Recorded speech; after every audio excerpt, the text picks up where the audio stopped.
दोस्तों, अगर आप भी लाइफ में कुछ तूफानी करना चाहते हैं तो आईबी इंटेलिजेंस ब्यूरो की नोटिफिकेशन आउट हो चुकी है।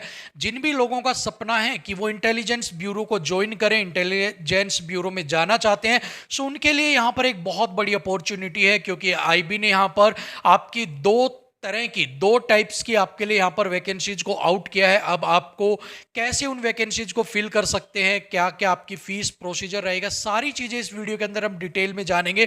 बस आपको करना क्या है, वीडियो को एंड तक जरूर देखना है। तो चलिए बिना किसी देरी के वीडियो को स्टार्ट करते हैं। तो यहाँ पर आप देख सकते हैं intelligence bureau, ministry of home affairs, government of India की जो नोटिफिकेशन है वो आउट हो चुकी है।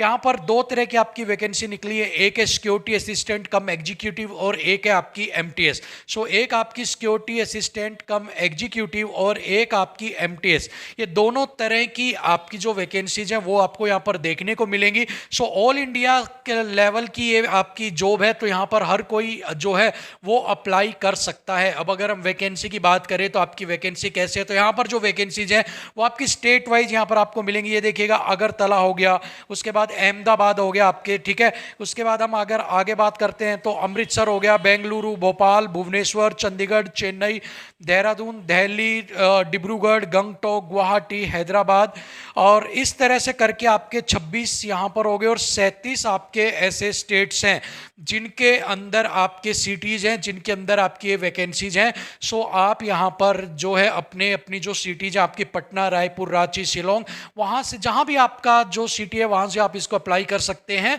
साथ में अगर मैं वैकेंसी की बात करूँ तो सिक्योरिटी असिस्टेंट की आपकी 1500 यहाँ पर 21 वैकेंसी है और 150 आपकी यहाँ पर एमटीएस की वैकेंसी है, ठीक है। और जितनी भी वैकेंसीज हैं ये सारी प्रोविजनल है, बाद में इनको घटा और बढ़ाया जा सकता है।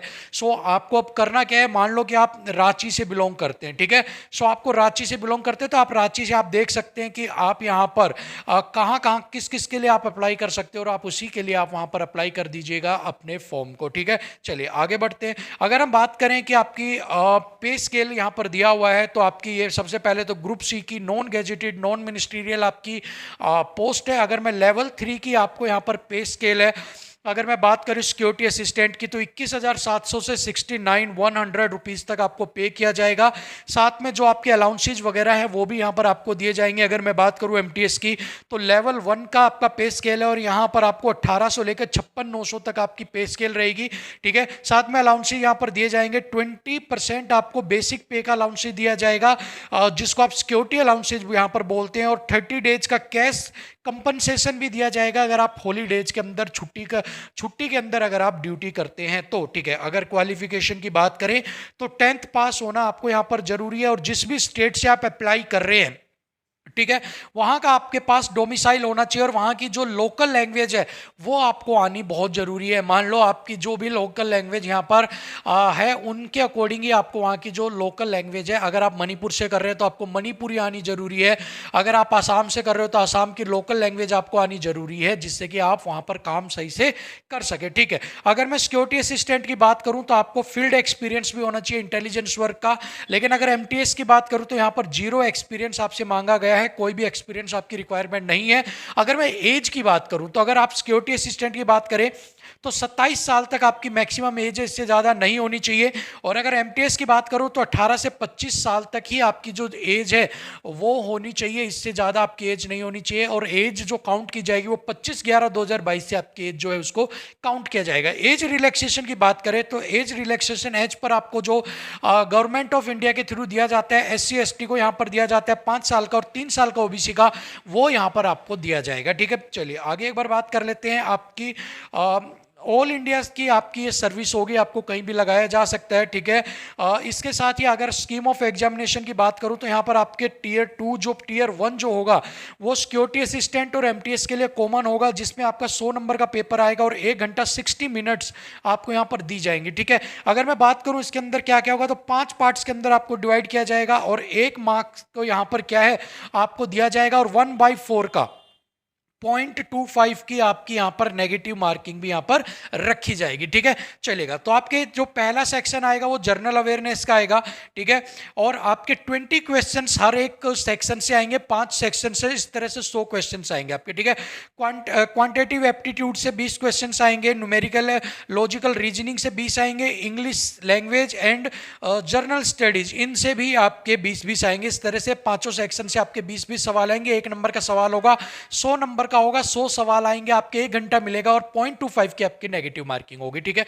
चलेगा, उसके बाद बात करते हैं टीयर 2 की। टीयर 2 के अंदर आपका ये जो एग्जाम है टीयर 2, ये कॉमन रहेगा किसके लिए? सिक्योरिटी असिस्टेंट और एमटीएस के लिए, ठीक है। ऑफलाइन आपका डिस्क्रिप्टिव पेपर होगा। इसके लिए आपको क्या करना होगा?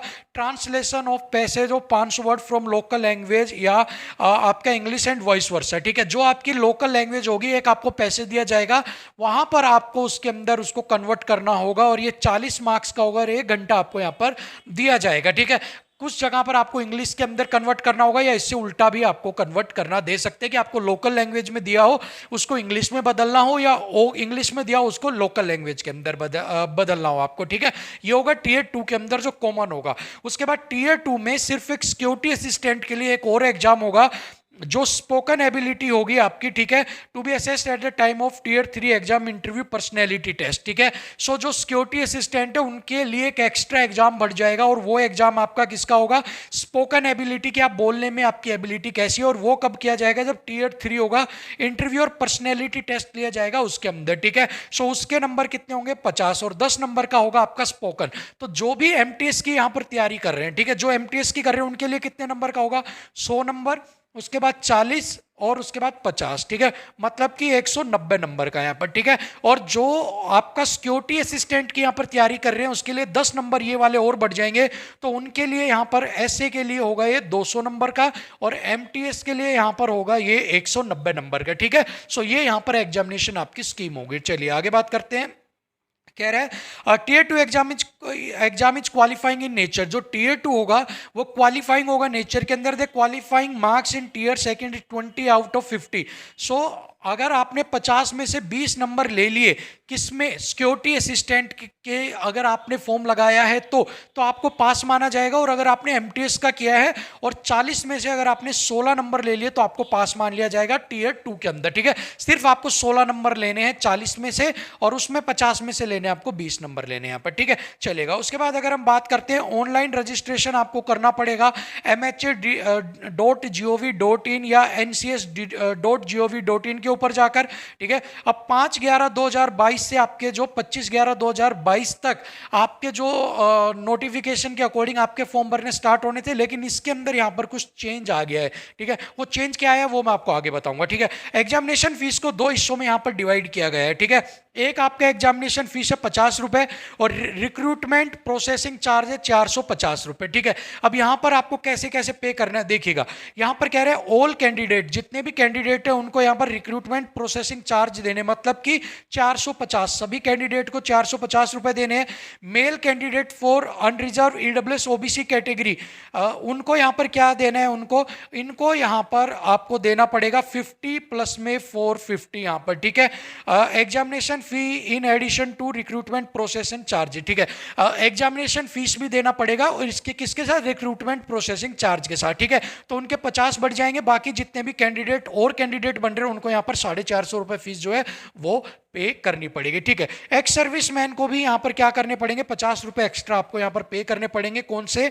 जो already secured employment in civil side under central government के, जिनके पास ऑलरेडी जॉब जो है जिन्होंने सिक्योर कर रखी है उनको यहाँ पर, ठीक है। चलेगा आगे। इंटेलिजेंस ब्यूरो ने एक नोटिस को जारी करके कहा था कि एक जो 5/11/2022 से जो हमारे फॉर्म भरने थे वो किसी कारण से टेक्निकल रीजन की वजह से विड्रॉन कर दिए गए हैं। अब नई डेट आपको दी जाएगी, उसी के अकॉर्डिंग आपके जो फॉर्म है वो यहाँ पर भरने स्टार्ट कर दिए जाएंगे, ठीक है। सो 5/11 मतलब कि कल से आपके फॉर्म स्टार्ट होने थे बट हो नहीं पाए क्योंकि टेक्निकल रीजन की वजह से आपके फॉर्म जो है वो यहाँ पर कैंसिल कर दिए गए, ठीक है। सो फिलहाल के लिए यही सारी डिटेल थी। होप सो आपके सारे डाउट क्लियर हो गए होंगे, सारी चीजें यहां पर आपको समझ में आ गई होंगी, कैसे क्या करना है कैसे क्या नहीं करना है। सो अभी तैयारी कर लीजिए, अपने डॉक्यूमेंट्स वगैरह तैयार कर लीजिए, फॉर्म भरने की तैयारी कर लीजिए। जैसे फॉर्म आउट होते हैं आप फॉर्म को फिल यहां पर कर सकते हैं। जब भी फॉर्म आउट होंगे मैं आपको इन्फॉर्म कर दूंगा। अगर आपका कोई डाउट है तो कमेंट सेक्शन में आप जरूर पूछ लेना, ठीक है। सो फिलहाल के लिए इतना ही। Thank you so much. नमस्कार।